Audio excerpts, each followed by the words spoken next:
नमस्कार दोस्तों, स्वागत है आप सभी का फिर से एक और शानदार वीडियो में। दोस्तों, आज के टाइम में देवघर से लेकर के सुल्तानगंज पूरी तरह से धर्म का धंधा बन चुका है।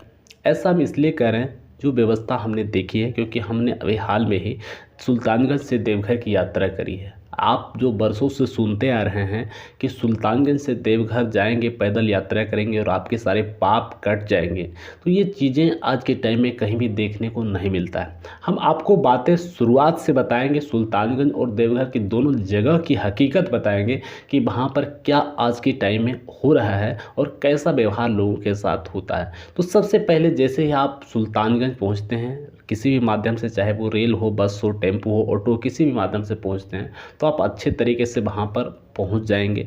उसके बाद जैसे ही आप गंगा नदी पर आप जल भरने के लिए पहुँचेंगे, वहाँ की व्यवस्था देख के आप अचंभित हो जाएंगे कि यहाँ पर व्यवस्था जो बनाई गई है किस तरह की व्यवस्था है। पहले तो भीड़ आपको इतनी ज़्यादा मिलेगी कि आपको चोरों का डर बहुत ज़्यादा लगेगा, लेकिन वहाँ से अगर आप सेफ्टी करके बच भी गए तो आपको पाँव रखने की जगह नहीं मिलेंगे।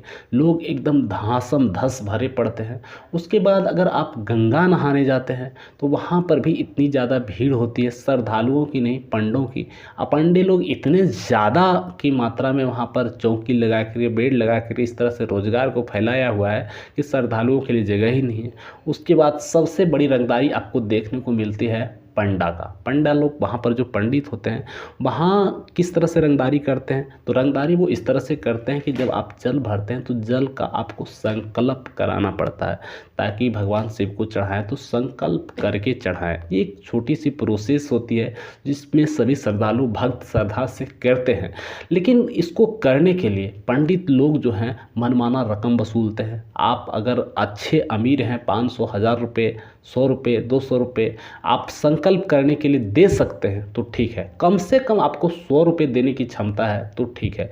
लेकिन अगर आप पूरी फैमिली के साथ हैं, गरीब फैमिली के साथ हैं, सोचते हैं कि 10 मिनट 2 मिनट काम के लिए आप हम 100-500 नहीं दे सकते क्योंकि हमारी बजट कम है, तो भैया ये छोटी सी काम के लिए लोग श्रद्धा से पंडित को देना चाहते हैं। जो भी 21, 51 दो भी दे श्रद्धा से, अगर आप अपनी श्रद्धा से देना चाहते हैं तो वो पैसा नहीं लेंगे, वो सीधा आपको भगा देंगे, सीधा बोल देंगे अगर आपकी औकात नहीं है तो ये सब मत करिए, यहाँ मत आइए।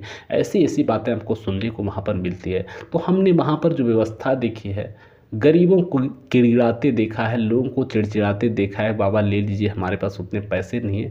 तो ये व्यवस्थाएं बिल्कुल दिल को झकझोर देता है कि आखिर धर्म के नाम पर ये धंधा नहीं है तो क्या है। वैसे तो वहाँ पर आप जो भी चीज़ें खरीदेंगे बहुत ज़्यादा रेट में आपको मिलता है, लेकिन यहाँ पर पंडितों का जो हिसाब किताब है वो समझ से बाहर है। वही चीज़ आप देवघर जाते हैं, वहाँ पर भी आपको देखने को मिलता है। अगर आप वीआईपी पास से टिकट कटा कर जाते हैं तो 600 रुपये एक टिकट का देना पड़ता है। 5 लोग हैं तो 12 पंचे 60, 6000 रुपये आपको देना पड़ता है। हर चीज़ के लिए आपको अलग से पैसे देने पड़ते हैं। उसके बाद अगर आप पैसे दे करके भी जाते हैं तो वहाँ पर जो व्यवस्थाएँ हैं, जो पुलिस वालों को लगाया गया है, व्यवस्थाएँ में लोग हैं, वो आपको रत्ती भर इज्जत नहीं करते, भेड़ बकरियाँ समझते हैं। किस तरह से समझते हैं आप सीधा वीडियो में देख लीजिए। किस तरह से लोगों को धक्के मार मार के मंदिर में घुसाया जाता है, बाहर निकाला जाता है। आप इतनी श्रद्धा से पूजा करने जाते हैं या भैया, या फिर वहाँ पर धक्के खाने जाते हैं, क्या करने जाते हैं आप ही बताइए।